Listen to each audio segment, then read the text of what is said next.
साबुदाणा खिचडी. अरे यार विकनेस. सासू घरात आहे पण लपून आणि तिच्याबद्दल बोलायचं. हो. हॅलो पिंके, तुला व्हॅलेंटाईन्स दिनाच्या हार्दिक शुभेच्छा.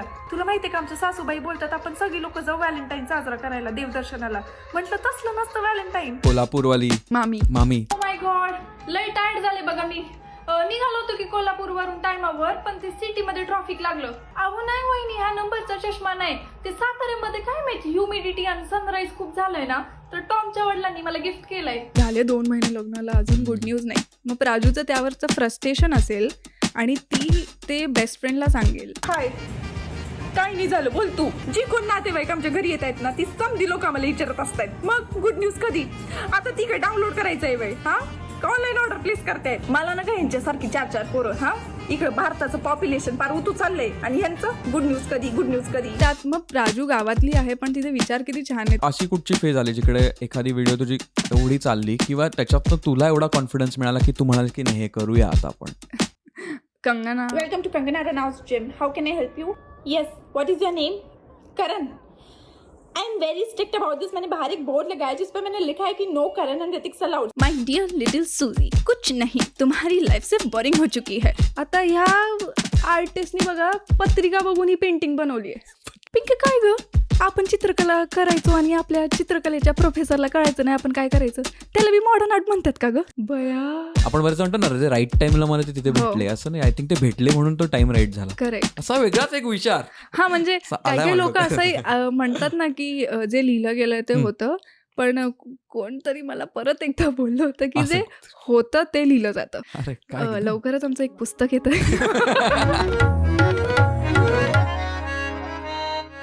नमस्कार मंडळी, वायफळच्या नव्या कोऱ्या भागामध्ये मी सुयोग आणि प्राची तुमचं स्वागत करत आहोत. आजच्या या कलाकृतीच्या भागामध्ये आपल्याला भेटायला आलेली आहे दिशा काटकर. ती एक ॲक्टर आहे. थिएटरचा तिचा जबरदस्त एक्सपिरियन्स आहे, पण त्याचबरोबर कॉन्टेंट क्रिएशनमध्येही तिने बऱ्याच गोष्टी अमेझिंगरित्या केलेल्या आहेत. वेगवेगळी कॅरेक्टर्स तिने डेव्हलप केलेली आहेत. या सगळ्याबद्दल आज आपण बोलणार आहोत. तिच्या वेगवेगळ्या कॅरेक्टर्सबद्दल बोलणार आहोत. ती कॅरेक्टर कशी बनली ह्या सगळ्याबद्दल सुद्धा आपण बोलणार आहोत. तर हा कलाकृतीचा वायफळचा भाग आपण लगेचच चालू करत आहोत. पण त्याच्या आधी तुम्ही जर का वायफळचे भाग नित्यनियमाने बघत असाल तर सबस्क्राईब करायला विसरू नका. अनावधानाने कदाचित राहून केलं असेल तर 2 मिनिटं मी थांबतो. इकडे खालती सबस्क्राईबचं बटन आहे ते दाबून टाका. बेल आयकन दाबून टाका, म्हणजे आपले कोणतेही भाग तुम्ही मिस करणार नाहीत. पावसाळ्याच्या आपल्या संगीतमय एपिसोडला तुम्ही दिलेल्या प्रतिसादाबद्दल खूप खूप धन्यवाद. खूप छान वाटलं तुमच्या सगळ्यांच्या कॉमेंट्स वाचून, त्यामुळे once again thank you so much. वायफळ पत्रव्यवहाराचा तुम्ही जर भाग नसाल तर त्याचीही लिंक डिस्क्रिप्शनमध्ये आहे, तर त्याला रुजवा, म्हणजे आम्ही मराठीतनं जे ईमेल्स पाठवतो ते तुमच्यापर्यंत येऊन पोहोचतील. आणि महत्त्वाची गोष्ट म्हणजे वायफळ स्पेशल सुतार फेणी नावाचा जो आपला लाईव्ह कार्यक्रम आहे कथाकथनाचा, ज्याच्यात आपण म्युझिक वगैरे सगळं करतो, लूप वगैरे करतो, बीटबॉक्स वगैरे करतो, समूह गीत गायन करतो तुमच्याबरोबर, तो वेगवेगळ्या ठिकाणी होऊ घातलेला आहे. आत्ता हा एपिसोड जर लगेच बघत असाल तर 13 जुलैला पुण्यात द बॉक्स या व्हेन्यूला आपला कार्यक्रम होऊ घातला आहे. आणि तुम्ही जर का पुण्याचे नसाल किंवा 13 जुलै नंतर पाहत असाल तर खालच्या लिंकमध्ये येऊ घातलेल्या पुढच्या कार्यक्रमांचे पण डिटेल्स तुम्हाला मिळतील. एवढं बोलतो आणि सुरुवात करतो वायफळच्या कलाकृती या भागाची with Disha Katkar. Let's go.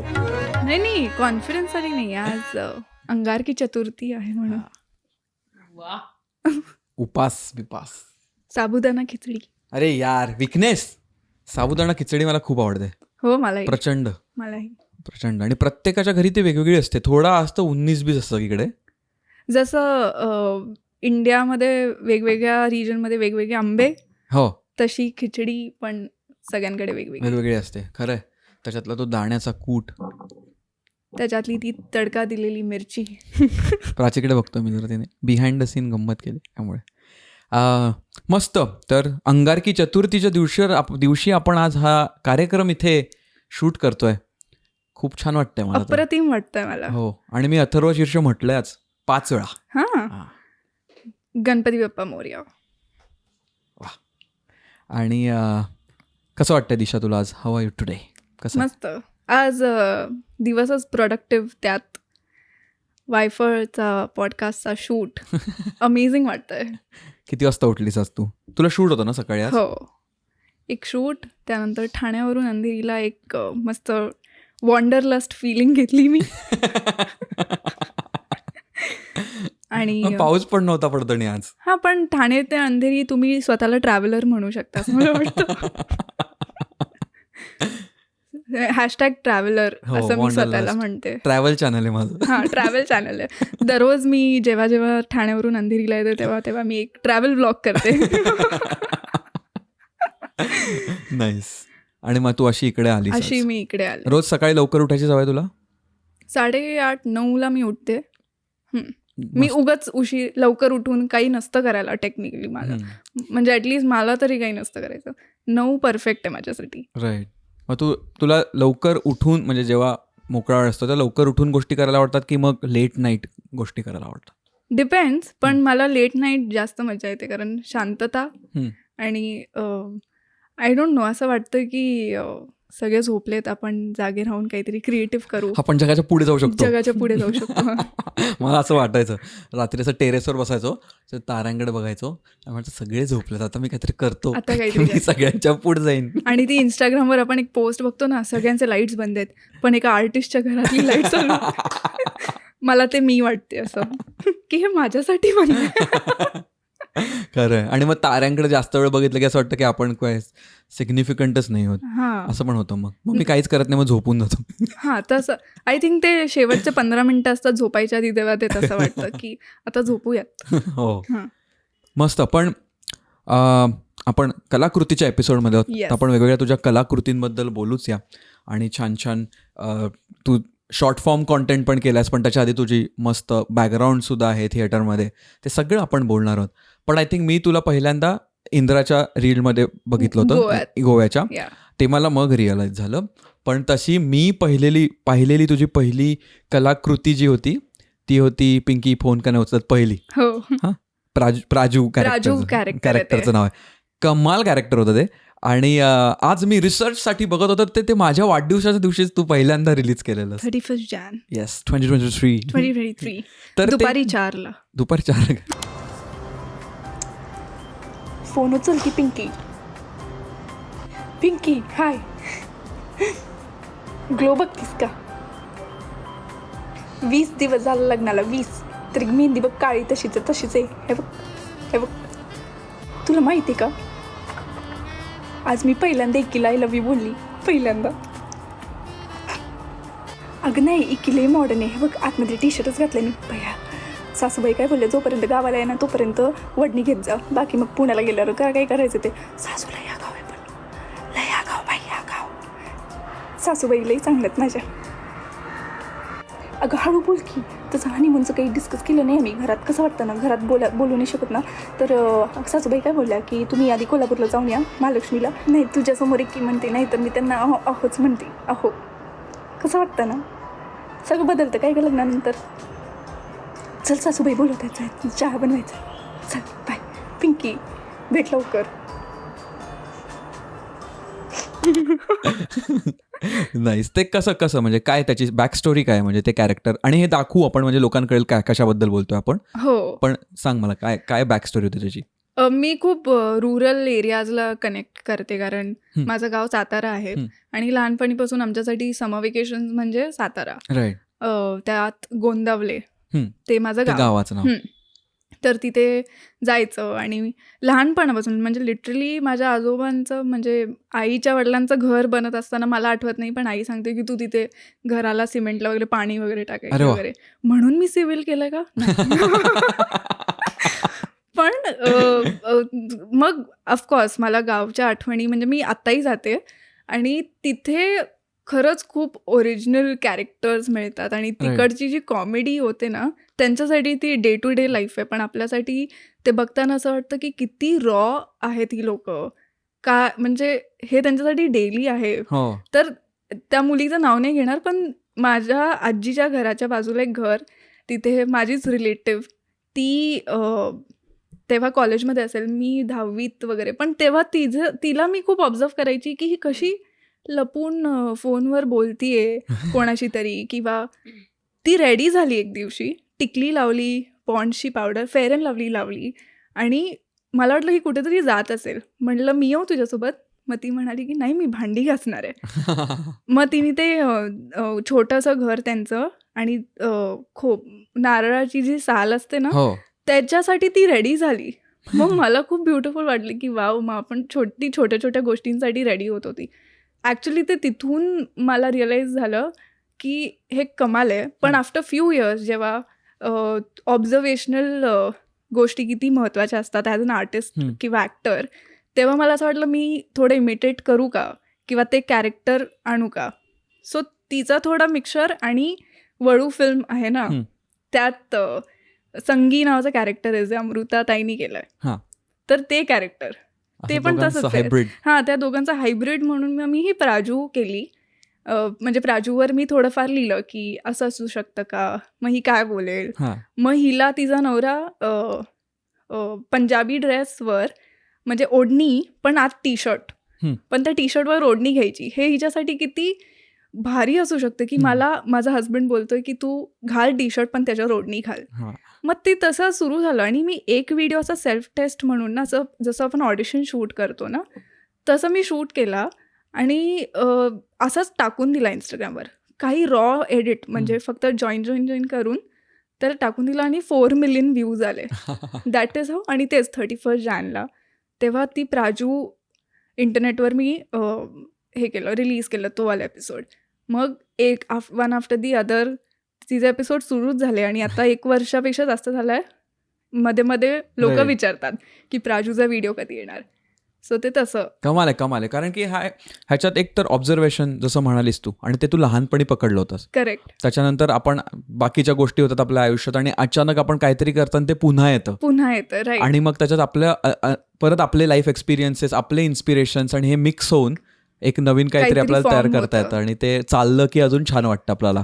True. आणि हा तुझा फॉर्मॅट आहे. कारण मला एक ते आवडतं जे आपण बरेचदा कलाकृतीच्या एपिसोडमध्ये पण डिस्कस करतो की आपला स्वतःचा एक फॉर्मॅट सापडला ना की मग तो डेव्हलप करता येतो आणि मग त्याच्यात तू वेगवेगळे एपिसोड्स करू शकतेस आणि मग तेच कॅरेक्टर अजून काय काय करू शकतं. करेक्ट. आणि तसं सापडलं की I think for the artist also then it becomes काय म्हणतात एक चांगली त्यांना एक त्याच्यात ऑपॉर्च्युनिटी मिळते. कारण then they have something which is fixed, पण त्याच्यातनं ते इतके सारे वर्ल्ड्स आणि वेगवेगळे इंटरॅक्शन्स क्रिएट करू शकतात आणि ते जम्प पण करू शकतं त्याच्यातनं बाहेर, दुसऱ्या कुठेतरी पण जाऊ शकतं. हो, त्या कॅरेक्टरमुळे मला विजिबिलिटी खूप मिळाली. म्हणजे खूप लोक ज्यांना मी TV वर बघितलंय किंवा असं वाटलं की यांच्यासोबत कधीतरी काम करावं, त्यांनी मला समोरून मेसेजेस केले की हे खूपच कमाल कॅरेक्टर आहे. सो मग मला असं वाटलं की ठीक आहे, अजून कॅरेक्टर्स बनवूयात, मग एक निश फॉर्म करूया जी माझी असेल. राईट. सो ते तसं सुरू झालं. सुंदर. आणि त्याची ती डायलेक्ट पण तुझी पकडली आहेस बोलण्याची, ती पण सुंदर आहे. कारण ते म्हणजे the moment you here that, ते ऐकल्यावरच लगेच ती डोक्यात येते आपल्याला. आणि तो नर्वसनेस, आपल्या फ्रेंडला फोन लावतो, त्याचा व्हिडिओ कॉल करतो, सासू घरात आहे पण लपून आणि तिच्याबद्दल बोलायचं आहे. तर ते आय थिंक ते रिलेट पण होतं बऱ्याच लोकांना आणि ते खूपच मस्त आहे. हॅलो पिंके, तुला व्हॅलेंटाईन्स दिनाच्या हार्दिक शुभेच्छा. काय म्हणतोय व्हॅलेंटाईन्स? मी काल वाचलंय बघ गुगलवर व्हॅलेंटाईन्सच्या सणाबद्दल. प्रेम साजरा करतात. तुला माहितीये का आमच्या सासूबाई बोलतात आपण सगळी लोक जाऊ व्हॅलेंटाईन साजरा करायला देवदर्शनाला. म्हटलं तसलं नसतं व्हॅलेंटाईन. कसं सांगू आता यांना? इकिरावांना सांगितलं आपण पण हा सण साजरा करायचा. ओवळायचं असतं का ग नवऱ्याला? त्या बाबतीत जरा इन्फॉर्मेशन काढ की वाईस. इकिरावांना म्हटलं वाईस टाइम स्पेंड करू की कुठंतरी जाऊन. कुठं बी केलं तरी हायतच सासूबाई माग. त्या दिवशी आमच्यासोबत टायटॉनिक बघायला आलत्या. ती इंग्रजी पिक्चर. कुठली सासू येते ग इंग्रजी पिक्चर बघायला? समजा टायटॉनिक सासूबाईंच्या डोक्यावरून गेलाय. मला विचारतायत काय झालं पिक्चर मध्ये. म्हटलं ती म्हातारी सांगत असती होडी कशी बुडाली डोंगराला आपटून. मला म्हणतात काय गटुळं पुरलं होतं का, कशाला जायचं. म्हटलं खरं तरी असतं काय असलं काही. टायटॉनिक खरी बुडाली बया. कसं ना ग, नशिबात लिहिलं ते होतंय बघ. बिचारा जॅक कसला भारी दिसतो. म्हणजे आता ते दिवस नाही राहिलेत की आता सगळे फॉरवर्ड म्हणजे दे आर एवढे ऑर्थोडॉक्स नाहीये जेवढे आधी होते. पण तरी पण मला असं आवडतं की आधी असं होतं ना, सो त्याची मजा अजून राहू दे. काही घरात ऍक्च्युली असते अशी ऑर्थोडॉक्स मेंटॅलिटी आणि many city girls relate to Praju. जरी पण प्राजू मी रुरल कॅरेक्टर दाखवलं तरी सिटीमधल्या मुली पण बोलतात की हे खरंच होतं, फक्त भाषा वेगळी पण हे खरंच होतं. ट्रू. त्यामुळे खूप कमाल, झकास. मला तर ते पहिलं आय थिंक मला प्रकर्षाने आठवतं ज्याच्यानंतर मी तुझा सगळा कॉन्टेंट बघायला सुरुवात केली.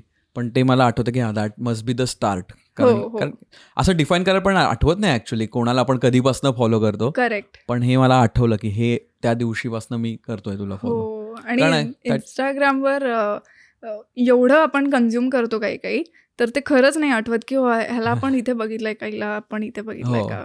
आणि काय काळी सगळी लोक आपल्याला इतकी ओळखीचे वाटतात की असं इन पर्सन भेटलं असं वाटतं की आपल्याला ओळखतोय ना, पण माहित नसतं कोणाला एकमेकांबद्दल. आपली पहिली भेट तशी होती कुठल्या तरी प्रीमियरला. हो, श्यामची आई. येस. अरे माझ्याच फिल्मच्या प्रीमियरला.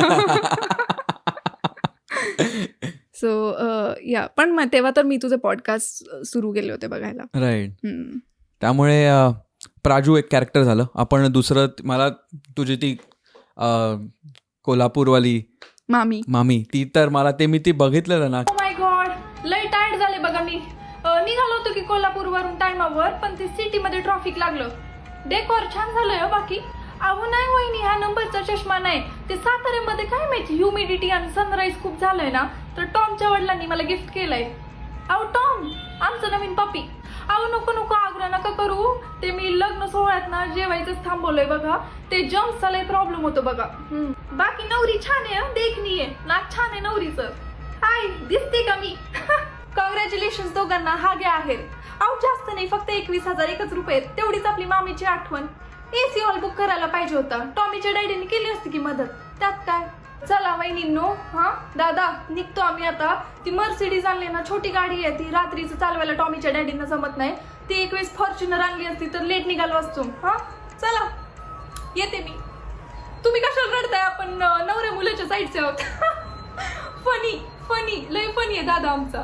की आम्ही फॉर्च्युनर मधून आलो. ती व्हिडिओ बघितली फार त्याच्याबद्दल बोलू, पण त्याच्या आधी तू श्यामच्या आईबद्दल बोललेस आणि तेव्हा आपली पहिल्यांदा भेट झाली होती. मी आणि प्राची प्रीमियरला गेलो होतो आणि श्यामच्या आईमध्ये दिशाने काम केलंय. आणि ती फिल्म माझ्यासाठी जवळची होती कारण ती साने गुरुजींबद्दल होती आणि ते आमच्या शाळेत होते आणि ते दापोली आणि सगळं रिलेटेड. फार इमोशनल होता त्या दिवशी. आणि प्राची सुद्धा. आम्ही तर फार इमोशनल असतो मूवीमध्ये वगैरे तर. आणि त्या मूवीत ते पूर्ण I think the world which was build ना, जे काय पूर्ण त्या विश्व तयार केलं होतं आपल्याला दाखवण्यासाठी त्या काळचं, तेवढं सुंदर केलं होतं. आणि त्याच्यात प्रत्येक कॅरेक्टरवर किती सुंदर फोकस केला होता आणि मस्त छान वाटलं होतं. एकदम परिपूर्ण होतं आणि सगळं ब्लॅक अँड व्हाईटमध्ये. त्यामुळे आणि OTTवर येतंय वाटतं लवकरच, तर कदाचित बोलू आपण त्याच्याबद्दल नंतर. म्हणजे येईलच, कुठे जाणार आहे ती, येणारच OTTवर. कारण मी तेव्हा प्रयत्न करत होतो की आमच्या शाळेत वगैरे दाखवता येईल का, पण आय डोंट नो पुढे काय झालं त्याचं. झाले म्हणजे एका शाळेत प्रयोग झाला पण होता. राईट. मग अशी फिल्म करताना त्यावेळेचं, कारण जसं म्हटलं तू थिएटरची तुझी बॅकग्राऊंड आहेच, मग तू कामं तर केलीच आहेस नाटकात आणि ह्याच्या सगळ्यामध्ये. आणि मग मीनवाईल हे इंस्टाग्राम वगैरेचा फेज चालू झाला. आय थिंक तू त्याला अजून एक ॲव्हेन्यू म्हणून ट्रीट करतेस ना, म्हणजे ह्या दोन गोष्टी आहेत असं हे नाही आहे की हे आहे तर ते आहे तर हे नाही. आणि जसं आधी आपण ऑफ पॉडकास्ट पण म्हणत होतो की जे काही नवीन येतं आहे त्या प्लॅटफॉर्मचा वापर जर होत असेल किंवा आपण लोकांपर्यंत पोहोचत असू तर ते केलं पाहिजे. करेक्ट. तर तो मला मुद्दा आवडला. पण त्याच वेळी तू असं पण म्हणालीस की त्याच्यामुळे कामं मिळणं किंवा तसं होऊ नये, कारण की आय थिंक ॲक्टिंग ह्या क्राफ्टला पण एक जस्टिस लागतो, तेवढी मेहनत लागते, तेवढे तास घालवायला लागतात, एक्सपिरियन्स लागतो. म्हणजे मी तर म्हणते माझा काहीच नाही आहे, माझी अजून सुरुवातच आहे की मी हिंदी थिएटर केलं, इंग्लिश केलं, मराठीत अनफॉर्च्युनेटली एकच नाटक केलं होतं मी, नारंगी नावाचं. कारण म्हणजे मी इंग्लिश मीडियममध्ये माझं एज्युकेशन झालं आहे, म्हणून मराठीवर फोकस आय विश मी अजून दिला असता. पण मी आता ऑफकोर्स मराठी पुस्तकं वाचते, जेव्हा मराठी फिल्मसाठी ऑडिशन्स येते तर तो अभ्यास सुरूच असतो. पण एक कम्फर्ट लँग्वेज जी असते ना ती इंग्लिश हिंदी जास्त होती माझ्यासाठी, म्हणून थिएटर तेव्हा मी हिंदी आणि इंग्लिशमध्ये सुरू केलं. पण जेव्हा इंस्टाग्राम आलं तेव्हा मला असं वाटलं की आता नको हे वापरायला, का टेक्नॉलॉजी आणि आर्टला मिक्स करायचं. पण आफ्टर अ पॉइंट असं झालं की अडॅप्ट व्हायला पाहिजे. जे काही नवीन येत आहे ते तुम्ही शिका आणि त्याला अडॅप्ट व्हा, मगच तुम्ही सस्टेन करू शकता. मग आय थिंक ते माझ्या फेवरमध्ये वर्क करता येतं की बिकॉज मी इंस्टाग्रामचा वापर करते म्हणून ती लोक ओळखतात ज्यांना मला माहीत पण नव्हतं मी त्यांच्यापर्यंत पोचेन. मग ते बॉलिवूडमधले काही ॲक्टर्स झाले, बॉलिवूडमधले काही डिरेक्टर्स झाले, OTTचे डिरेक्टर्स झाले किंवा मराठी फिल्म इंडस्ट्रीमधले आपली लोकं झाली. सो इझिली तिथे पोचू शकले ना. ऑडिशन्स देताना जेवढ्या लवकर नाही पोचले ते तिथे मी पोचले. मला असा प्रॉब्लेम असा आहे की मग ऑडिशन मागा माझं हम्म. किंवा कुठल्याही ॲक्टरचं, आणि ऑडिशनच्या बेसिसवर तुम्ही जज करा, बरोबर. क्राफ्टच्या बेसिसवर जज करा. फॉलोअर्सच्या बेसिसवर जज करणं हा मुद्दा हम्म. नाही पटत, म्हणून मी ते बोलले की फॉलोअर्सच्या बेसिसवर मला नका जज करू. हम्म. ऑडिशन मागताना इंस्टाग्राम लिंक का मागताय, बरोबर. IMDb पाठवते है ना. राईट. तर तो मुद्दा होता की क्राफ्टला तुम्ही किल करताय ना, मग ती व्यक्ती त्या कॅरेक्टरला जस्टिस देते का, कारण फॉलोअर्स तर नाही त्या कॅरेक्टरला जस्टिस देणार आहेत. हेच म्हणणं आहे. ह्याच्यावर मी इंस्टाग्रामवर पण टाकलं होतं, व्हिडिओही बनवला होता, कारण एक प्रोजेक्ट माझा, एक नाही 2-3 प्रोजेक्ट्स माझे फॉलोअर्समुळे गेलेले आहेत. राईट. की दिशा अगं नाही, तुझे फॉलोअर्स कमी आहेत, आपके फॉलोअर्स बहुत कम है, हमको एक एस्टैब्लिश्ड इन्फ्लुएंसर एक्टर चाहिए, राईट. जो एक्टर भी हो इन्फ्लुएंसर भी हो. मग तो गोंधळ, मग एक काळ असा गेला की मला टेन्शन आलं खूप. मग म्हणलं आता बोलतेच ह्यावर जरा. आणि टाकलं बोलून. आणि टाकलं बोलून, टाकले कॅरेक्टर्स अजून. पण मला तो थॉट आवडला, कारण की बरेचदा काय होतं, मी असं ऑब्झर्व पण केलंय की हा जो तू मुद्दा मांडलायस, which is the challenge, Yeah. की फॉलोअर्स तुमचे एवढे सर्टन नसतील किंवा 2 जण आले आणि ज्याचे फॉलोअर्स जास्त आहेत त्याला जर का प्राधान्य मिळत असेल, त्यावेळी बरेच लोक त्याच्याबद्दल बोलताना असं पण बोलतात की अरे इंस्टाग्राम सगळं नाही आहे किंवा हे प्लॅटफॉर्म म्हणजे सगळं नाही आहे, ॲक्टिंग महत्त्वाची आहे, ते तुम्ही जज करा. पण तू फक्त ते केलं नाहीस. तुझ्याबद्दल मला जे भावलं की तुझ्या अप्रोचमध्ये ते हे होतं की असं बोलणारी बरीच लोक आहेत की ज्यांची ॲक्टिंगची बॅकग्राऊंड आहे, पण त्यांना कदाचित संधी नाही मिळाली बिकॉज हे फॉलोअर काउंट आणि हे सगळ्या गोष्टीचे फिल्टर लागले. पण तू हे सगळं असताना तुझा हा तू ह्या स्टँडवर आहेस, पण तू ॲट द सेम टाईम तुझं इंस्टाग्राम पण बिल्ड करतेस, पण तू ते मिक्स करत नाही आहेस. नाही. जसं तू म्हणालीस एका ठिकाणी तू ऑडिशनला गेलीस जिकडे त्यांनी फॉलोअर काउंट विचारला होता स्लेटवर. हां, पण तू म्हणालीस नाही टाकायचा मला, मी जो तू erase टाकू करून पण टाकलं. शकतेस. आता डिसेंट फॉलोअर काउंट आहे तुझा, पण तो तू टाकत नाहीस. ते मला एक आवडलं की तू दोन्ही गोष्टी करतेस, पण ज्या गोष्टीसाठी जे महत्वाचं आहे ते जास्त तिथे Correct. त्याच्यावर जज केलं गेलं पाहिजे. मी 2 गोष्टी करते. इंस्टाग्रामवर कॉन्टेंट बनवते सर्वाईव्ह करायला, कारण आय वोंट डिनाय ब्रँड्स इन्स्टावर पे करतात. जर तुम्ही त्या ब्रँड्सला एक पर्टिक्युलर व्हॅल्यू ॲड करताय त्यांच्या प्रॉडक्टसाठी, तर मग ते तुमच्यासोबत कोलॅबरेट करून, तुम्ही त्या रील पुरतं त्या ब्रँडसोबत कोलॅबरेट करून you can use that platform. पण ॲक्टिंगसाठी मी फॉलोअर्स नाही सेल करत माझे, बरोबर. है ना. ॲक्टिंगसाठी मी माझा क्राफ्ट दाखवेन किंवा माझा जो एक्सपिरियन्स आहे, माझ्यात जे काही जर असेल ज्याच्यानी मला कॅरेक्टर मिळू शकेल तेच. बरोबर. फॉलोअर्स कोणालाच नाही करायला पाहिजे. माझे किती NSDचे फ्रेंड्स आहेत ज्यांच्यासोबत मी थिएटर केलं, ते मला मेसेज करतात की दिशा आता आम्हाला पण वाटतं आम्ही सुरू करू, कारण आम्हाला NSDचा बॅकग्राऊंड नाही विचारत आहे. मग मला त्यांच्यासाठी अजून वाईट वाटतं, कारण मी त्यांच्या एवढी मेहनत पण नाही केली आहे. त्यांनी जरा, नॉट बिकॉज त्यांनी NSD अटेंड केलं, पण ती लोकं ना, मी त्यांना जवळून बघितलं आहे. कोणाकोणासोबत नाटक केलं आहे, लिखाणाच्या कामात इन्व्हॉल्व्ह होते, प्रोडक्शन केलं आहे. आणि मग त्या लोकांना ह्या प्लॅटफॉर्ममुळे जो एक क्रिएटिव्ह ब्लॉक आला ना, कारण त्यांना स्टेजची सवय होती, फोनवर करायची सवय नव्हती. सो त्यांना ते अडॅप्ट करायला डिफिकल्ट गेलं. सो मग मी दोन्ही गोष्टी कशा बॅलन्स करू शकते की इंस्टाग्राम पण, कारण महागाई वाढली आहे, साऊंडिंग लाईक माय पेरेंट्स, पण हे करायलाच हवं. आणि ऑडिशन्स पण देतच आहे साईड बाय साईड. म्हणजे मी कालच 3 ऑडिशन्स घरात शूट केले. आज एक केलं दुपारी, तर ते चालू असतं. दोन्ही चालू आहे साईड बाय साईड. नाईस. पण हे चॅलेंज आहे, बदलत्या जगाचं चॅलेंज आहे, कारण की आय थिंक आर्ट फॉर्म जरी त्याच्यात इम्पॉर्टंट असलं तरी त्याचं मार्केटिंग आणि प्रोडक्शन हाऊसेसच्या डिमांड्स, करेक्ट, ह्यामुळे सगळे फिल्टर्स आता यायला लागलेत. पण आपल्याला त्याच्यातच नॅव्हिगेट करायचं आहे आणि पुढे जायचं आहे. ट्रू. जेव्हा तू लहान होतीस तेव्हापासून तुला ॲक्टिंगकडे कल होता की का शाळेत असताना काय तुला आवडायचं? हां, मला अभ्यास आवडायचाच नाही. मला फक्त स्टोरीज आणि ज्याच्यात स्टोरीज आहेत ते आवडायचं. मग हिस्ट्री, इंग्लिश, ज्याच्यामध्ये मला स्टोरीज मिळतात ते आवडायचं, आणि स्टोरीज ऐकायला, बघायला. आणि फिल्म्स तर म्हणजे माझ्या घरात काका, आजोबा आणि बाबा, मी जेव्हा जॉईंट फॅमिलीमध्ये राहायचो आणि आजोबा गावावरून यायचे, दररोज जेवताना असं नाही म्हणायचं मला की जा अभ्यास कर, कुठली तरी फिल्म लावायचे, शोले लावायचे. आणि मग त्याच्यामुळे मला एक रेट्रो जी वाईब आहे माझ्यात, ती माझ्या फॅमिली, माझ्या बाबांना आणि आजोबांमुळे आली आहे की ते लोक जे गाणी ऐकायचे ते मी आत्ताही ऐकते. मग मग तेव्हापासून मला असं झालं की मला फिल्म्समध्येच काम करायचं आहे. मी लहानपणापासून हेच बोलायची की मला फिल्म्समध्येच काम करायचं आहे. मग डान्स क्लासेस लावले. मग जे स्कूलमध्ये थिएटर व्हायचं ना शाळेतलं, ते सुरू केलं. मग जिथे जिथे मला मिळत आहेत ना शाळेत पण रोल करायला, मग 9वीत मला दासीचं कॅरेक्टर मिळालं करायला. मग मला I use to like that. मग पुण्याला मी MIT मध्ये होते तेव्हा मग सिव्हिल इंजिनिअरिंग डिप्लोमा. कारण इंजिनियर्स पण मग असं म्हणतात की नाही डिप्लोमा वेगळा आहे, डिग्री वेगळा आहे. म्हणून मी क्लिअर करते की मी डिप्लोमा केलाय. पण पुण्यात एक वेगळा पुण्यात म्हणजे थिएटरच असतं. सो तिथे रिजनल काय काय केलं खूप जणांसोबत कॉलेजमध्ये. मग पण मुंबईला आले आणि मग मुंबईला सुरूच केलं. मग अतुल कुमारच्या प्रोडक्शन हाऊसमध्ये बॅकस्टेज इस्त्री करायचं काम मिळालं होतं. मग लाईट्स पकडायचं. मग तुम्ही ॲज अ व्हॉलंटियर काही करा बॅकस्टेज है ना, that is a part of theatre.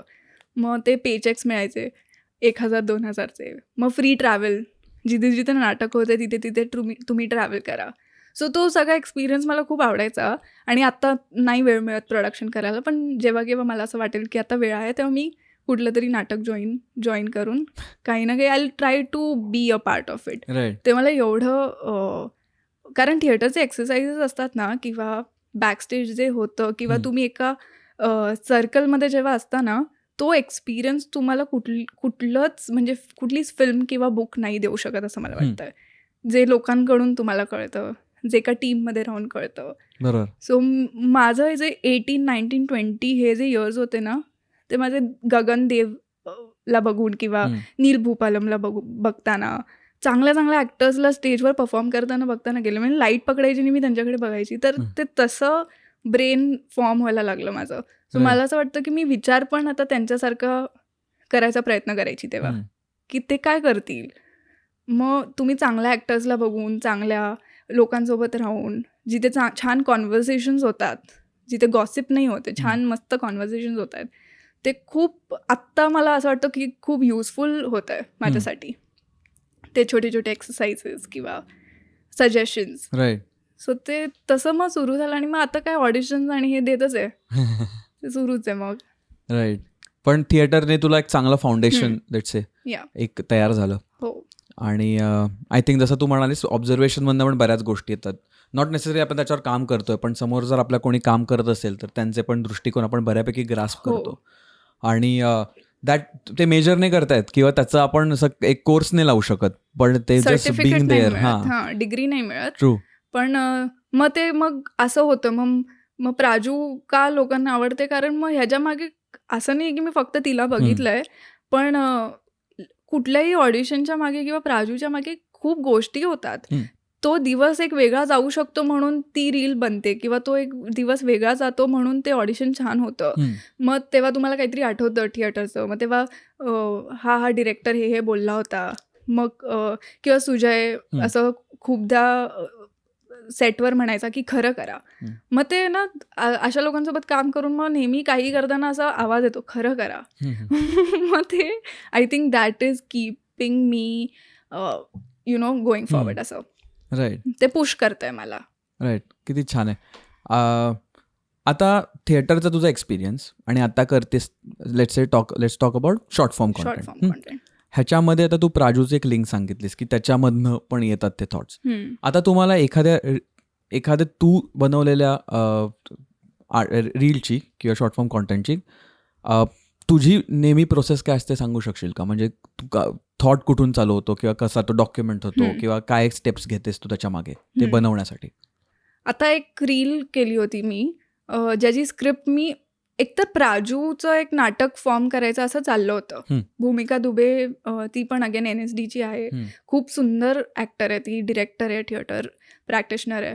तर पण ते काही वर्क कमिटमेंट्समुळे ते पुढे नाही गेलं. पण प्राजू नेहमीच सर्वाईव्ह व्हावी असं वाटायचं म्हणून एक टॉपिक निवडायची. मग आता कुठल्या तरी रिलेटिव्हला भेटल्यावर मग ते म्हणणार की अगं हिला बाळच होत नाही आहे. मग असं वाटायचं प्राजूसोबत असं झाल्यावर मग तो थॉट बसला डोक्यात. मग घरी गेले आणि मग मी लिहिलं की प्राजूला सारखं नवीन लग्न झालं ह्या मुलीचं, ह्या कॅरेक्टरचं. मग तिला का असं विचारतायत की झाले 2 महिने लग्नाला अजून गुड न्यूज नाही. मग प्राजूचं त्यावरचं फ्रस्ट्रेशन असेल आणि ती ते बेस्ट फ्रेंडला सांगेल आणि ते फ्रस्ट्रेशन असं असेल की काय काय नाही झालं बोल तू. अगं काही नाही ग, जी कोण नातेवाईक आमच्या घरी येत आहेत ना ती समधी लोक आम्हाला विचारत असतात मग गुड न्यूज कधी. आता ती काय डाउनलोड करायचं आहे वय हा का ऑनलाईन ऑर्डर प्लेस करताय. इतकं सोपं वाटतं का ग ह्या सगळ्यांना पिंके का लगीन काय ह्यासाठीच लावून देतात. मला ना का ह्यांच्यासारखी 4-4 पोरं हा इकडं भारताचं पॉप्युलेशन पार उतू चाललंय आणि ह्यांचं गुड न्यूज कधी गुड न्यूज कधी. ही वय वय डायमंड आहे ती आमच्या जर्सी गायांचा बिझनेस लई चांगलं चाललाय ना माझीच आयडिया होती. इके मला काय म्हणतो माहितीये का तुझं बिझनेस मध्ये डोकं लई चांगलं चालतं ग. म्हणलं चल ग येते मी. ती बाहेर कुरवड्या वाळत घातल्यात ना पिंके आपण कच्च्या कुरवड्या किती खायचो ग. मी खाते की आता पण चोरून चोरून. चल बाय मिस यू. काय आधीच भारताचं पॉप्युलेशन पार उतू चाललंय. मग ती असं बोलते आणि मग त्यात मग प्राजू गावातली आहे पण तिचे विचार किती छान आहेत की पॉप्युलेशन उतू चाललंय है ना. मग तो थॉटला मग मी त्या स्क्रिप्टमध्ये कन्वर्ट करते की त्या कॅरेक्टर मला नाही त्या कॅरेक्टरला काय वाटत असेल. ती मुलगी गावातली मग मी तो सगळं फॉर्मेशन करते की घर एवढूचं आहे. मग ते सगळं इमॅजिन होतं की बाहेर कोणतरी शेण सारवतोय त्याचा वास. हे सगळं ॲक्च्युली माझ्या डोक्यात चालतं आणि मग मी ती स्क्रिप्ट लिहिते आणि ते शूट करते. मग डायलॉग्स त्या अख्ख्या एका दिवसाची प्रोसेस म्हणू शकतो याला. प्रोसेसमुळे ना लाखो लोक रिलेट करतात. मग ते स्टोरीवर टाकतात. मग मला असं वाटतं त्यांना वाटत असेल की ही स्टोरी बघून किती लोकांना कळत असेल की दे आर गोईंग थ्रू दिस. मग असे थॉट्स डे टू डे लाईफमध्येच मला मिळतात. आणि नॉट जस्ट प्राजू कुठलंही जरी कॅरेक्टर मी केलं तर ते लोकांना रिलेट होतं हे मला इंस्टाग्रामवरून कळालं की बापरे किती रिलेट होतं आहे हे सगळं. मग ते तसं झालं आणि हे त्या कॅरेक्टरला बाळ होत नाही आहे ह्याचा मोठा इश्यू जे फॅमिलीज करतात ना ते खूप मुलींना रिलेट झालं. आणि सगळ्यांनी आपले DMs केलं मला की दिशाताई हे किती भारी आहे. आय विश माझ्या सासूबाईंना मी हे दाखवलं असतं. सो कुठेतरी इम्पॅक्ट पडतोय ना किंवा इवन इफ ते कॉमेडीसाठी करते तरी काही लोकांसाठी ते खूप सिरियस मॅटर आहे. सो ते again day to day life किस्स्यांमधूनच येत होतो माझ्याकडे. आणि कॅरेक्टर बिल्ड केल्यामुळे त्याचा कॉन्टेक्स्ट पण चेंज होतो. तो आपला कॉन्टेक्स्ट नाही आहे ना पण नॉट नेसेसरीली आपले अनुभव सांगायचे आहेत. पण आपल्याला जर एक थॉट आलाय एक वाटलं की हा विचार आपल्याला मांडायचा लोकांपर्यंत तर त्या कॅरेक्टरची ती सिच्युएशन खूप हेल्पफुल होते. जशी तू ती सेटच केलं सिच्युएशन तिची. त्यामुळे ते फारच मस्त अजून खुलवता येतं तिकडनं आणि खूप गोष्टी मिळतात. हो फॉर एक्झाम्पल ती तिच्या बेस्ट फ्रेंडला जेव्हा फोन करते तेव्हा मला असं वाटतं की मी प्राजू आहे आणि मी कोणाला तरी इमॅजिन करते आणि पुढे ते नाहीच आहे व्यक्ती है ना. मग अशा गोष्टी मी चुकून बोलून जाते जे मी खरंच प्लॅन पण नसतात केले किंवा जे स्क्रिप्टमध्ये पण नसतात. मग मला असं वाटतं की हे कुठून येत आहे. सो मला असं वाटतं मग ते केल्यानंतर माझं मन पण हलकं होऊन जातं की नाईस दिस वॉज अनप्लॅन्ड. आणि मग त्या गोष्टी पुढे जाऊन ऑडियन्सला कनेक्ट होतात की आणि मग मला लोक विचारतात की हे कसं कळालं. म्हणलं खरंच हे प्लॅन्ड नव्हतं. आय थिंक जसं तू म्हणालीस ना की तो शेणाचा वास आणि ते सगळं आपण माहोल तयार करतो त्यामुळे आय थिंक ते थॉट्स पण मग तसे यायला लागतात त्या माहोलमध्ये. करेक्ट. त्यामुळे आय थिंक तुझा हा अप्रोच मला खूप आवडलाय कारण ते वातावरण तू मेंटली निर्माण करतेस आणि मग त्याच्यात खेळतेस आणि त्याच्यातनं नवीन काहीतरी येतं. म्हणजे ती 1 मिनिटाची रील तुम्हाला दिसतीये इंटरनेटवर पण तो व्हिडिओ ऍक्च्युली माझ्याकडे कॉन्टेंट असं 6-7 मिनिटाचं. त्यातून मला जे मला हसवतंय ना ते मला माहिती आहे लोकांनाही हसवेल बहुतेक. आपल्याला व्हिडिओ आवडला ना म्हणजे ऑनेस्टली तर तो लोकांना आवडतो. हे म्हणजे हा माझा एक्सपिरियन्स आहे. जो व्हिडिओ करताना मला बोर होतं किंवा मी स्ट्रेसफुली करतेय तो व्हिडिओ कधीच चालत नाही. True. So I think real राहणं आणि कनेक्टेड राहणं महत्वाचं आहे. राईट. आणि हे सगळं तू करताना जेव्हा इंस्टाग्राम चालू केलंस तू आणि चालू काय सगळ्यांचं इंस्टाग्राम असतं जनरली आधी पण जेव्हापासून तू कॉन्टेंट क्रिएशन चालू केलंस त्याची सुरुवातीची फेज कशी होती सांगशील का मला.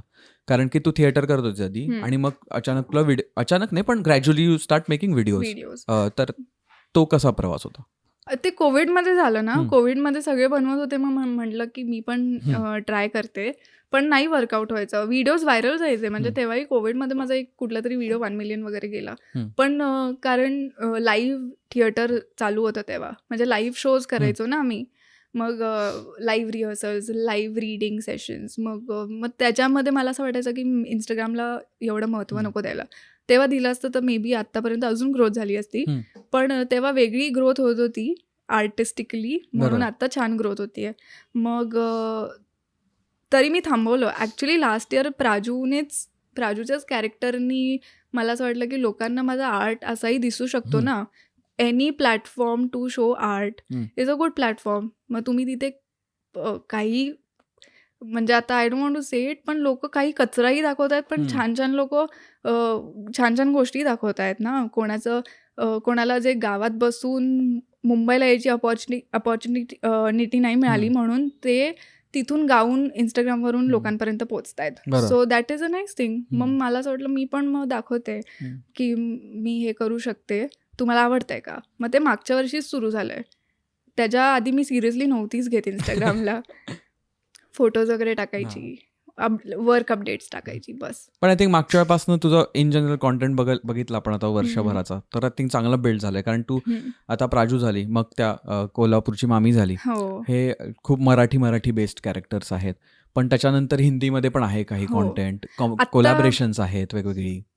मला असं वाटतं की you should do everything, try out everything.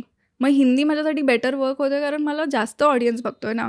मग आता हिंदी करून पण मी मराठी करतेच आहे. राईट. सो मला लोकांना सांगायचं की प्लीज मला हेट नका करू की मी हिंदी कॉन्टेंट जास्त करते. कारण असा विचार करा की मला ते अजून मोठा प्लॅटफॉर्म देतोय, अजून जास्त व्हिजिबिलिटी देत आहे. राईट. हिंदीमध्ये कंगनाचे व्हिडिओज व्हायरल झाल्यामुळे प्राजूचे जुने व्हिडिओज अजून व्हायरल होत आहेत. हो, सो तसं आहे. तो मुद्दा आहे. रादर मी चालूच मराठी कॉन्टेंटनी केलं होतं. हो. कम्फर्ट भाषा माझ्यासाठी मराठी सुद्धा आहेच. आणि मराठी व्हिडिओ येतात तुझ्यामध्ये, असं नाही पूर्णपणेच नाहीये. मी त्यामुळे लेट गो केलंच नाहीये. राईट. तुझी अशी कुठची फेज आली जिकडे एखादी व्हिडिओ तुझी एवढी चालली किंवा त्याच्यातनं तुला एवढा कॉन्फिडन्स मिळाला की तू म्हणाल की नाही हे करूया आता आपण? Kangana. Welcome to Kangana Ranaut's gym. How can I help you? Yes. What is your name? Karan. I am very strict about this. मैंने बाहर एक बोर्ड लगाया जिस पर मैंने लिखा है कि no Karan and Hrithik allowed. Strictly no. आपको समझता नहीं है? मैं नहीं ले सकती आपको इस जिम में, चाहे मैं जो हारूं. I am so strict about this की मैंने अपने माँ बाप का नाम रोशन करना भी छोड़ दिया है भाई साहब. कंगनाचेच व्हिडिओज. कारण काय होतं की जेव्हा मी मला एकतर ती ॲज अन ॲक्टर खूप आवडते अजून पण. म्हणजे तिचे जुने क्वीन किंवा तनू एड्स मनू हे माझ्यासाठी ॲक्टरला पुश करायचे फिल्म्स आहेत. म्हणजे तिचं त्यामध्ये काम खूप भारी आहे. म्हणलं मला ती आवडते आणि तिचा आवाज मला एकेकाळी असं रिअलाईज झालं की मला येतो काढता. मग मी ते व्हिडिओज बनवले आणि ते व्हायरल झाले. मग त्या व्हिडिओजनंतर असं वाटलं की लोकांना हिंदी कॉन्टेंटसुद्धा हवा आहे. मग वेगवेगळे कॅरेक्टर्स केले. मग कोणाला असं वाटतंय मग ती कशी रिॲक्ट करते, कोणाला असं वाटतंय मग ती कशी रिॲक्ट एक करते. उदाहरण देऊया का आपण? कोणाचं? कंगनाचं. म्हणजे मी तिचं कुठलंही काही बोलू ना. माय डियर लिटिल सूजी, कुछ नहीं, तुम्हारी लाइफ से बोरिंग हो चुकी है. उसके लिए तुम्हें इस 70 किलो की बॉटम को अपने छाती पे बिठाने की जरूरत नहीं है. मग ते तसं सुरू झालं. मग कंगना डॉक्टर असती तर, मग कंगना ही असती. मग आता मला कुठेही चालताना किंवा कोणी काही बोलताना असं वाटलं ना की हे फनी आहे, तर मग मी त्याचं कॅरेक्टर बनवून इंस्टाग्रामवर टाकते. सो बी वेअर. नीट बसतो जरा.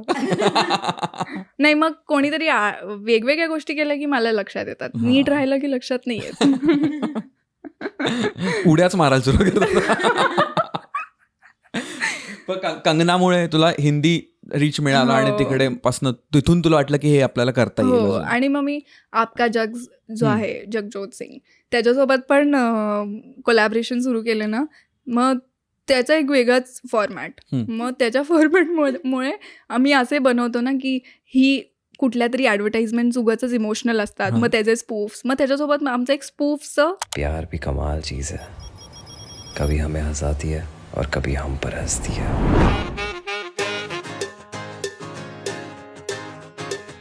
अगर आपका नंबर मिल जाए तो हमें भी मौका मिले आपकी प्रोफाइल पिक्चर रोज देखने का. ज्यादा बदतमीजी की ना तो एक लपड़ पड़ेगा. हाँ, फिक्र मत कीजिए, आपका नंबर बॉयज वॉशरूम में नहीं लिखेंगे.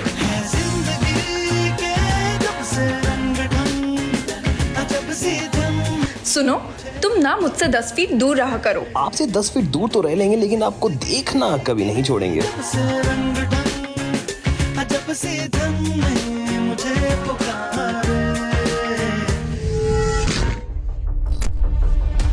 उस लड़के ने जरूरत भी कैसे कर ली तुमसे प्यार करने की. मेरी बेटी मेरा गुरूर है, लेकिन आपके गुरूर से बड़ा मेरा प्यार है. 10 फीट की दूरी तो सह लेंगे, मगर 10 मिलों की नहीं. प्यार करने वाला मर सकता है, मगर उसका प्यार कभी नहीं.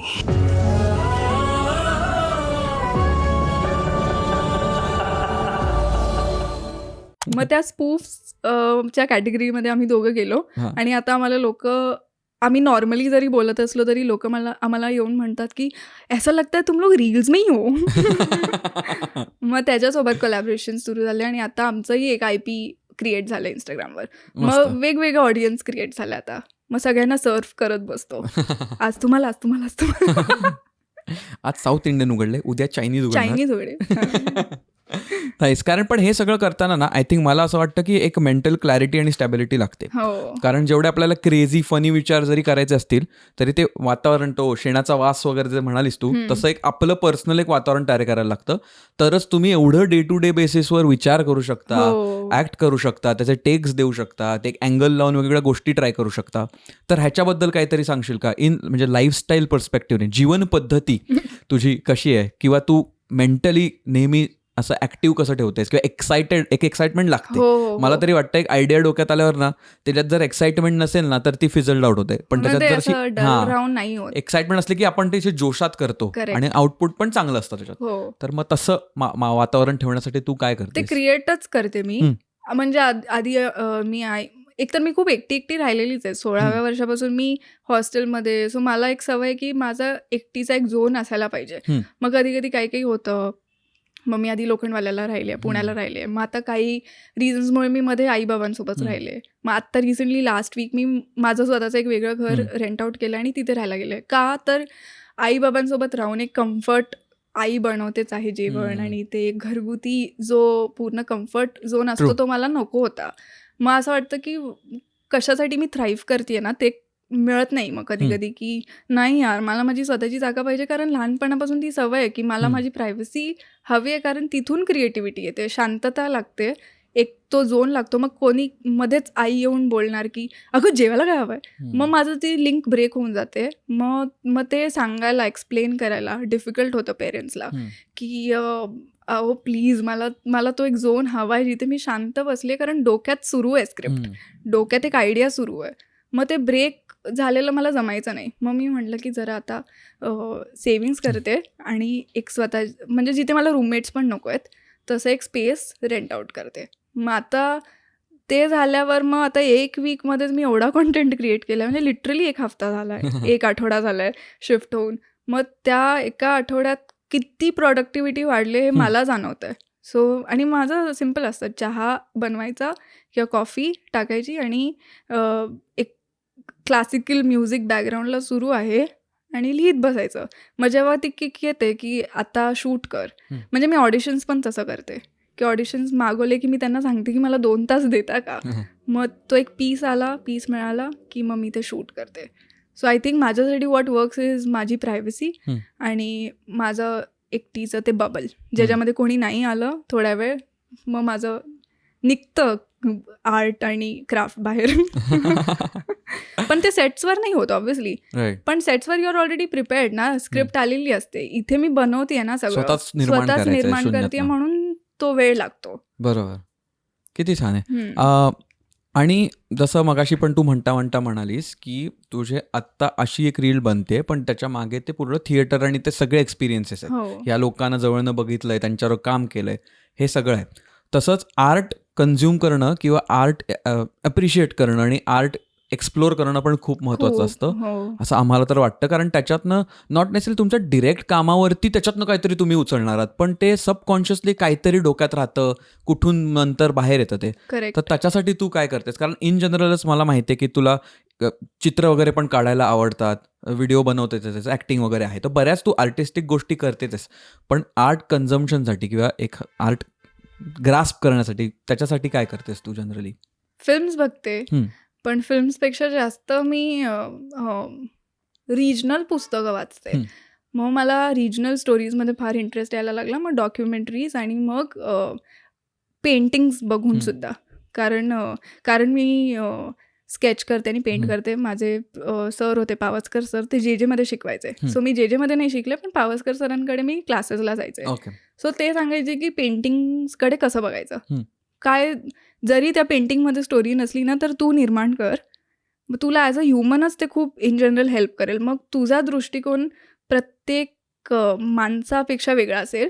That is how you will stand out. Okay. That is steel with me आणि ते माझ्यासोबत फॉर एव्हर असेल.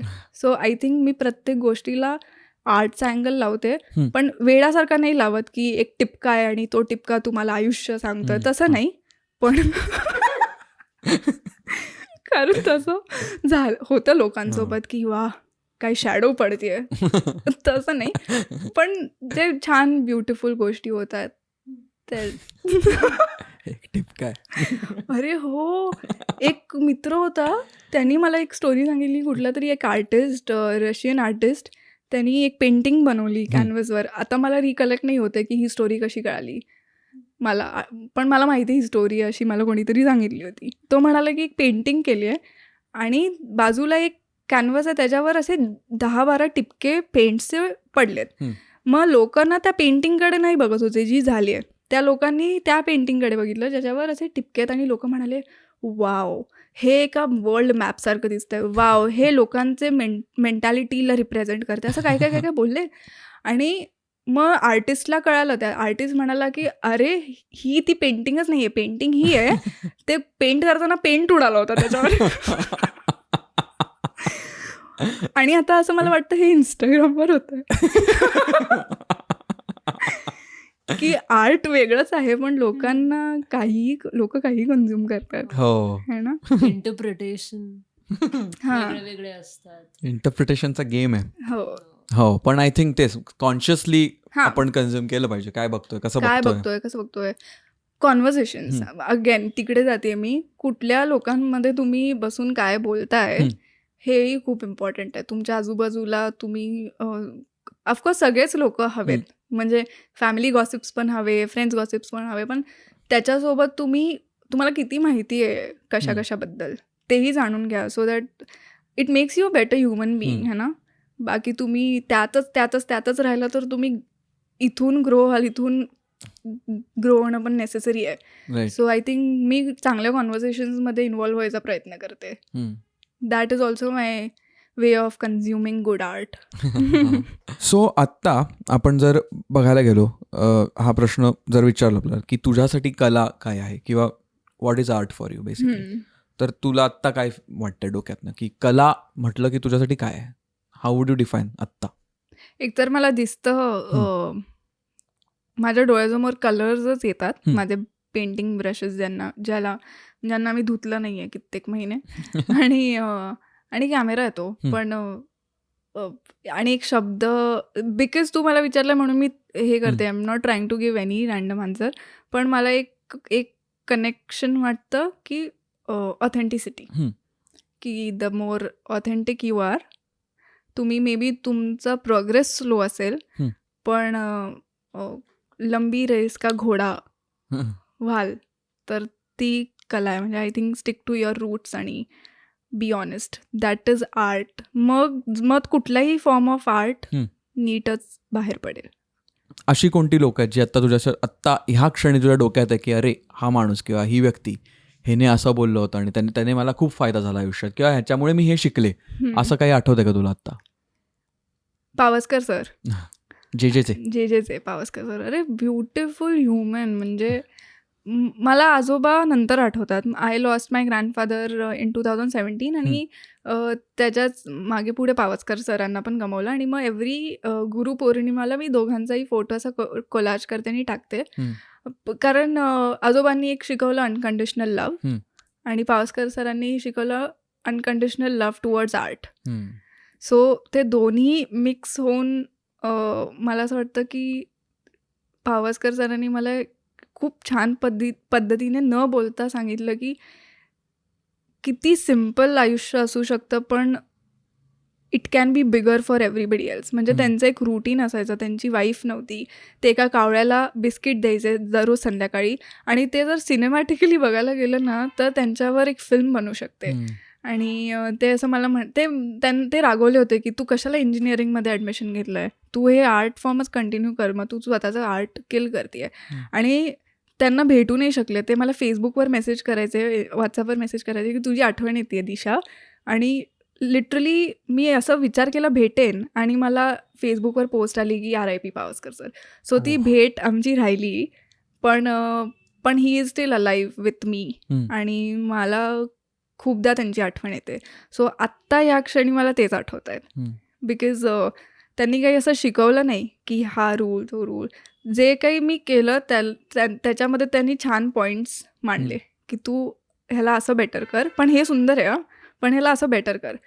सो आय थिंक लाईफमध्ये सगळ्यांना अशी व्यक्ती भेटायला पाहिजे जी तुम्हाला सांगेल की हां हे छानच आहे पण हे वाईट नाही आहे, यु नो.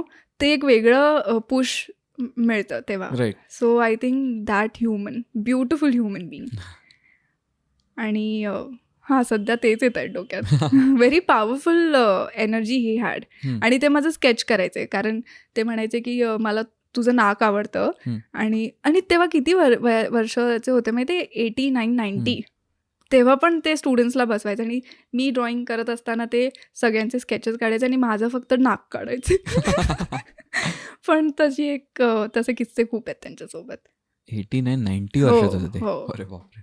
आणि आम्हाला फोर्टला आणायचे, मग जहांगीरला आम्हाला फिरवायचे. आम्हाला एक 8-9 स्टुडंट्स असायचो, आणि त्यांचा एक रूल असायचा की 12वीतल्या मुलांना शिकवायचं, कारण मग ते CET देणार आणि मग JJला ॲडमिशन घेणार. पण मी एकच 10वी नंतर आलेली मुलगी होती समर वेकेशनमध्ये, जिला त्यांनी तिचं 10वीचं चित्र आवडलं म्हणून ॲडमिशन दिलं. ते त्यांनी फर्स्ट टाईम केलं होतं. सो माझ्यासाठी ते स्पेशल कनेक्शन होतं की ही अलाउड मी, अदरवाईज ते अलाव नाही करायचे. मस्त. आणि त्यामुळे आय थिंक त्या शिकवणीमुळे आपलं हे पण खूप उघडतं, आणि ते राईट टाईमला असं कोण भेटलं. ॲक्च्युली ते भेटतात म्हणून काय, मला काय असं पण वाटतं की एका व्यक्ती भेटते एखादी म्हणून तो टाइम राईट होतो. आपण बरेच म्हणतो ना रे राईट टाईमला मला ते तिथे भेटले, असं नाही. आय थिंक ते भेटले म्हणून तो टाइम राईट झाला. करेक्ट. असा वेगळाच एक विचार. हा म्हणजे काही लोक असंही म्हणतात ना की जे लिहिलं गेलंय ते होतं, पण कोणतरी मला परत एकदा बोललं होतं की जे होतं ते लिहिलं जातं. सो आय थिंक तोच मुद्दा आहे, तसाच एक थॉट आहे. लवकरच आमचं एक पुस्तक येतं. वायफळ कोट टाका, स्वस्तात मिळेल.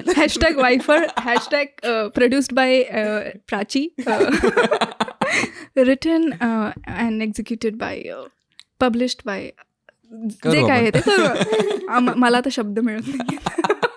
आणि पुस्तक लिहिणार होता मी, शब्द नाही मिळत मला. पण लिहू थॉट शब्द नाही, कारण पुस्तकात गेलेत सगळे. क्या बात, लेंड केलेत आपण पुस्तकाला शब्द.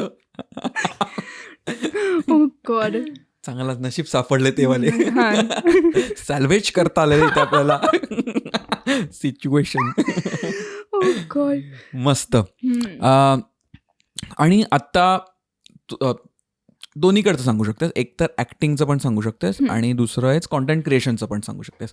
आत्ता तुझ्या ह्या घडीला तू कोणाकडे, म्हणजे कोणाला बघतेस आणि खूप इन्स्पायर होतेस? दोन्हीतलं एक उदाहरण देऊ शकतेस तू आम्हाला, ॲक्टिंगमधली सुद्धा आणि हे, आणि का, म्हणजे ती पर्टिक्युलर तो आर्टिस्ट इन्स्पायर्स यू असं? कॉन्टेंटमध्ये आय थिंक खूप असे आहेत क्रिएटर्स, पण ज्याच्यासोबत मी काम करते, जगज्योत, तो कमाल एक्झिक्युशनमध्ये त्याचं जे डोकं चालतं ना, की आयडिया तर सगळ्यांना येतात, पण ते दाखवायचे कसे ज्याच्यानी लोक रिलेट करू शकतात. सो ते मी शिकते. सो तो खूप इन्स्पायर करतो मला. आणि अजून टू बी व्हेरी ऑनेस्ट असे क्रिएटर्स नाही आहेत ज्यांना मी, ऑफकोर्स ते सगळे छान करतात, म्हणजे आपले मराठीतले आहेत सगळे छान करतात, पण अगेन मी क्रिएटर आणि क्रिएशनला खूप डिफरंट अँगलनी बघते. म्हणजे इंस्टाग्रामला मी असं यूज करते की ज्याच्यानी लोकांना कळेल की मी एक ॲक्टर बरी आहे.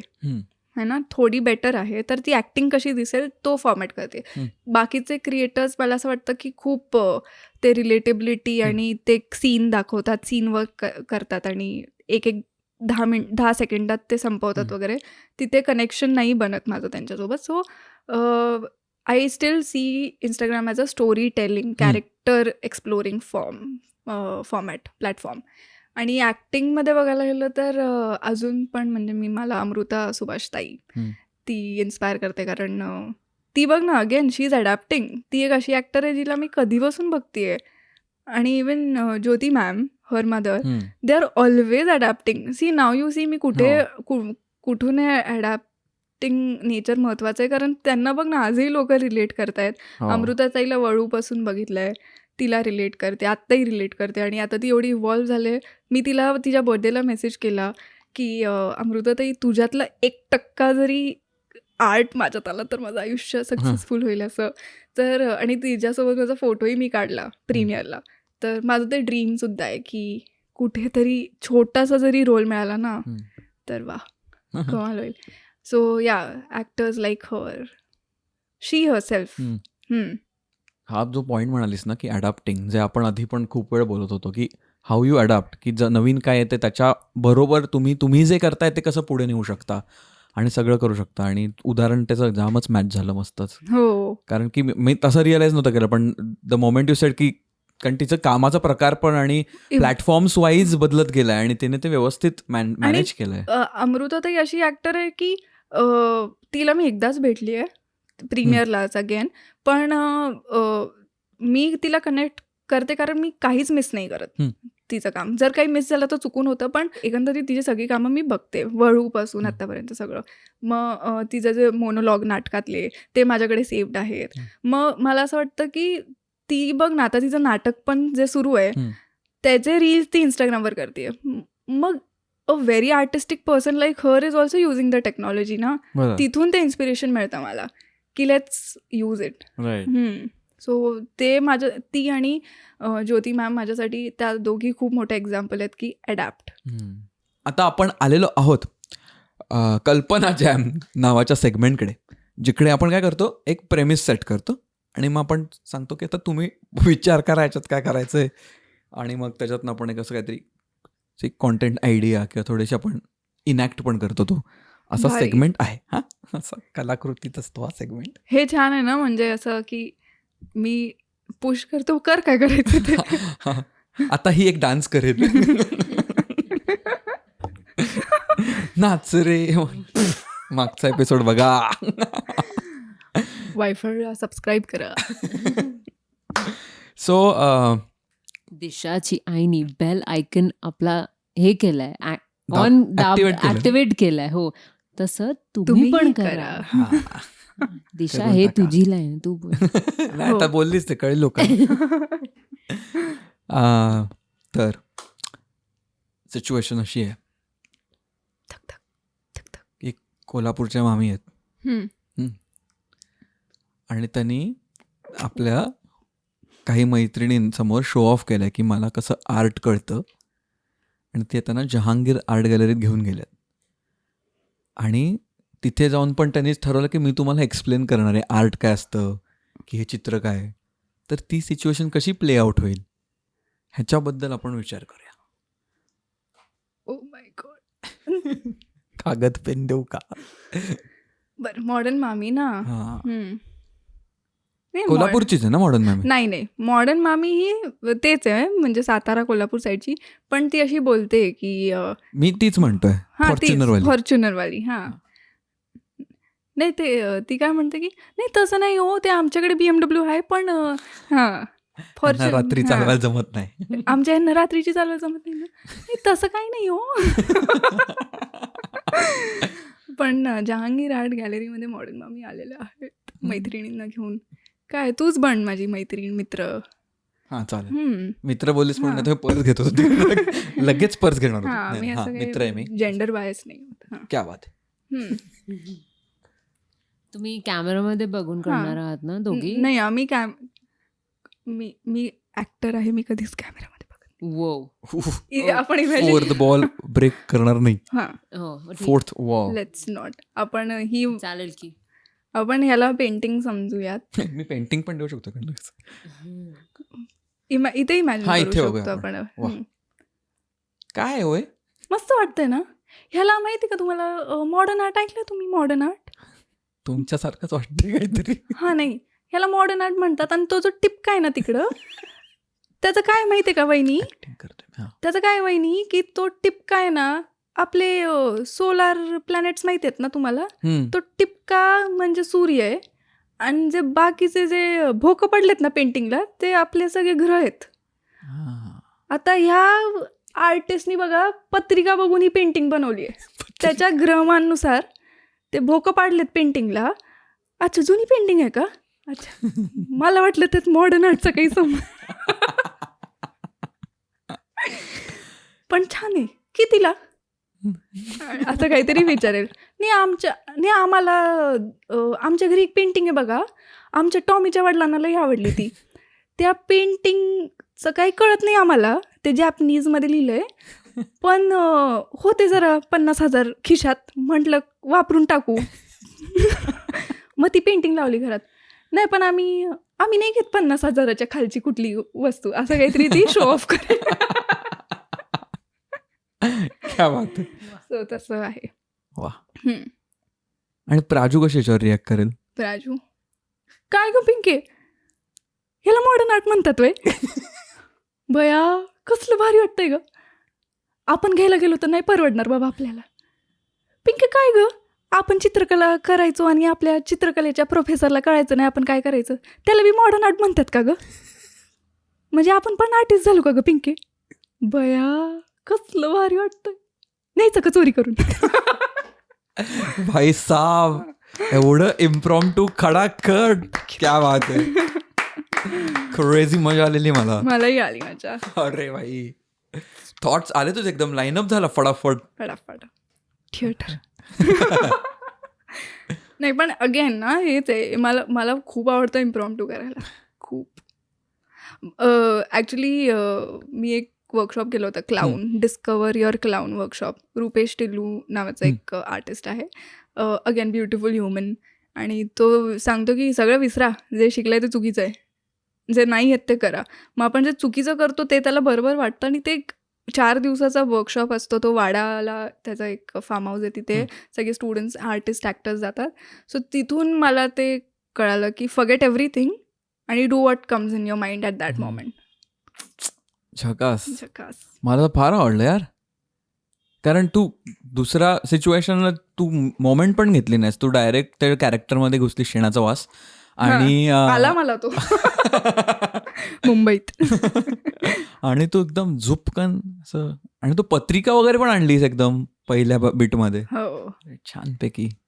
आणि अजित एक आत्या पण आहे त्याचं, पण आत्यासाठी मी थोडी प्रॅक्टिस घेते, कारण तिथे मग मला थोडा आवाज असा थोडासा म्हणजे ती काय बया कुठं आणलंय आम्हाला, हां काय 500 रुपये देऊन हे बघायला आणलंय बाई, हां धूळ बसली त्याच्यावर, आणि काय बया पैशांच्या गोष्टी आपल्याला कुठं कळतंय. तर ती अजून थोडीशी अजून गावरान होईल. हे पोरं इकडे घे पैसे घे, सांगू नको तुझ्या आईला, असं ते काय.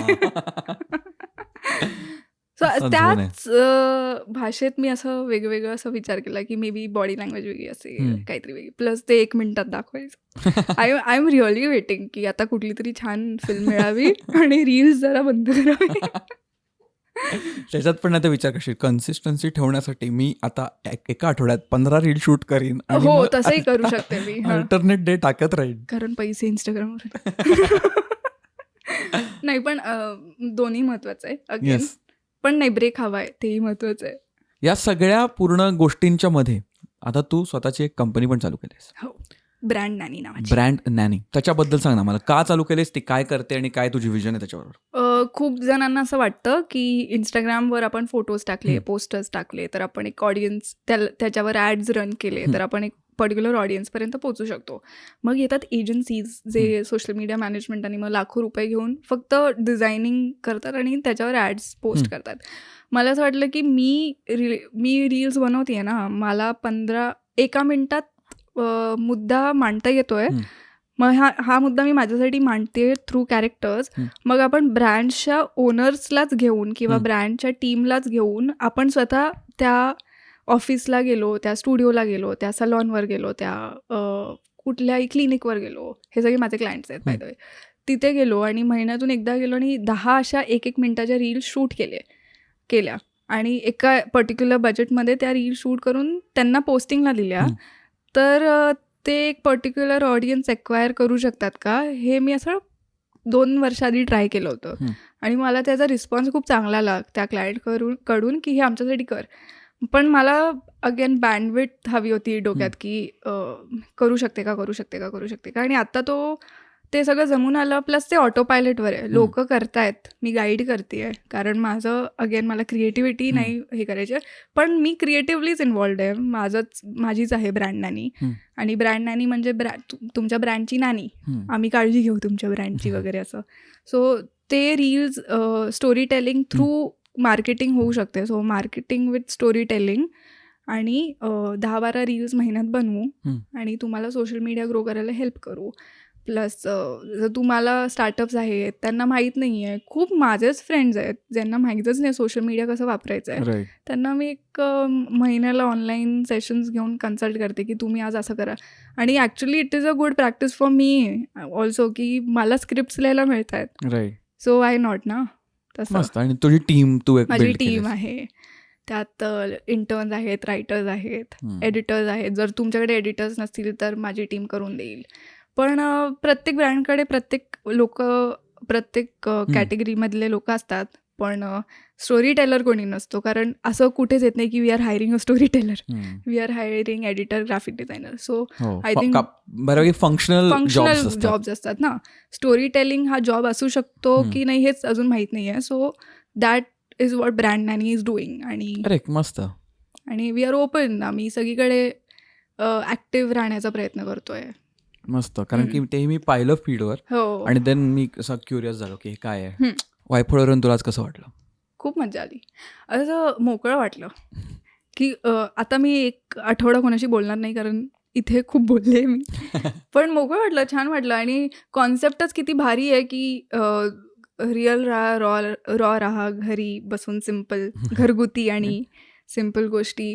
प्लस तुमची एनर्जी, प्राची आणि तुझी, आल्या कॉफी आणि मस्त एक झोन क्रिएट झाला आणि ॲक्च्युली कम्फर्टेबल जास्त झाली आणि म्हणून अजून मजा आली. आणि खूप इंटरेस्टिंग, व्हेरी इंटरेस्टिंग. थँक्यू. मला तुला विचारायचं आहे की तुला कसं वाटतं, म्हणजे तुला लोकांच्या स्टोरीज ऐकून तू कितपत त्यातून काही शिकतोस किंवा किती डिस्कशन्स होतात पोस्ट एपिसोड, असं होतं का? सो माझ्या बाबतीत आत्ता तरी काय होतं, कारण हे एडिट पण मीच करतो, त्यामुळे इथे बोलताना मी ऐकतोच, प्लस मी एडिट टेबलवर पण खूप वेळ ऐकतो. त्यामुळे त्याच्यातले जे थॉट्स असतात जे मला एकदमच एकदम छू के जातेवाले होतात ना, ते स्टे विथ मी. त्यामुळे ते थॉट्स राहतात, कारण I get to see it multiple times. ते एक आहेच. आणि दुसरी गोष्ट म्हणजे जेन्युअनली मला तर खूप इंटरेस्ट असतो लोकांबरोबर गप्पा मारण्यात आणि त्याला काही अजेंडा नाही आहे. त्यामुळे कुठे कुठे जाऊ शकतं ते कॉन्व्हर्सेशन आणि त्याच्यातनं काही नवीन गोष्टी येऊ शकतात, त्याच्यावर जास्त फोकस असतो. त्यामुळे I think after every episode त्याच्यात काही ना काहीतरी असं मिळालेलंच असतं मला. फक्त आता वी आर फॉर्च्युनेट की आम्हाला हे करता येतं आहे आणि ते लोकांना पण आवडतं आणि लोकांनाही त्याच्यात गोष्टी मिळत आहेत, त्यामुळे ते मेंटेन करता येते आपल्याला. पण डेफिनेटली आय थिंक टेकअवेज दरवेळी असतात. दरवेळी आम्ही पॅकअप झाल्यानंतर मी आणि प्राची जेव्हा बसतो किंवा हे सगळं सामान उतरवतो इथं ह्या खोलीला लिव्हिंग रूममध्ये कन्वर्ट करतो परत, तेव्हा आम्ही बोलत असतो की कसा होता एपिसोड, काय आवडलं ह्यातल्या कोणती गोष्टी तुला आवडले, मला आवडले, आणि आम्ही ते डिस्कस करतच असतो नेहमी. त्यामुळे ते दरवेळी होतं. तर दॅट इज समथिंग जे आमच्यासाठी पण असतं आणि बऱ्याचशा गोष्टी ज्या ऑफ कॅमेरासुद्धा होतात किंवा काही डिस्कशन ऑफ कॅमेरा होतात, ते पण is added value. True, definitely. कमाल. आणि म्हणून एवढे रिअल कॉन्व्हर्सेशन आणि मजेशीर कॉन्व्हर्सेशन होतात म्हणून लोकांनाही समजत नाही की अरे 1 तास कसा गेला किंवा कसा एवढा वेळ पटकन गेला. सो बघत राहा वायफळ. आपण त्यांना आता एक शब्द देऊया, म्हणजे जे लोक शेवटपर्यंत बघतील तो शब्द कॉमेंटमध्ये टाकतील. एक रॅन्डम कोणताही शब्द दे, they can type it. Direction. Direction. मग दिशाने दिले दिशाच. डिरेक्शन हा शब्द तुम्ही कॉमेंटमध्ये टाका, म्हणजे आम्हाला कळेल तुम्ही शेवटपर्यंत पाहिलेला आहे एपिसोड. आणि एवढं बोलून पूर्ण करूयात एपिसोड. थँक्यू. अरे थँक्यू सो मच. मला खूप बरं वाटलं. खरंच मला मजा आली. येस, आम्हाला पण बरं वाटलं. आणि कलाकृतीवरची पहिली महिला कलाकार तीही साडी घालून आली डायरेक्ट. So presenting. इंट्रोला वापरू पण. चालेल. सो असंच वायफळ बघत राहा. दिशाचे कोणतेही प्रोजेक्ट तुम्ही हे बघताना येत असतील, आलेले असतील, आधी ऑलरेडी कुठेतरी असतील, ते सगळे बघा. आणि त्याच्यात तुम्हाला काय वाटतंय आणि कसं तुम्हाला तिचं काम आवडतंय हे तिला नक्की सांगा. कारण जसं म्हणतो आम्ही, आपल्या जे गप्पा त्या टाईमलेस आहेत, त्यामुळे पुढे जाऊन कधीही बघताना तेव्हा तुझं जे काही चालू असेल त्याला सपोर्ट करा, त्याला प्रेम द्या, असं आपण नेहमी सांगत असतो सगळ्यांना. फार प्रेमळ होत आपण लोक. काय तुम्ही सगळे पण प्रेमळ आहात की नाही? हो की नाही? आणि हो, पुढच्या भागात आम्ही तुम्हाला लवकरच भेटू. तोपर्यंत मजा करा. चलो, बाय बाय. बाय.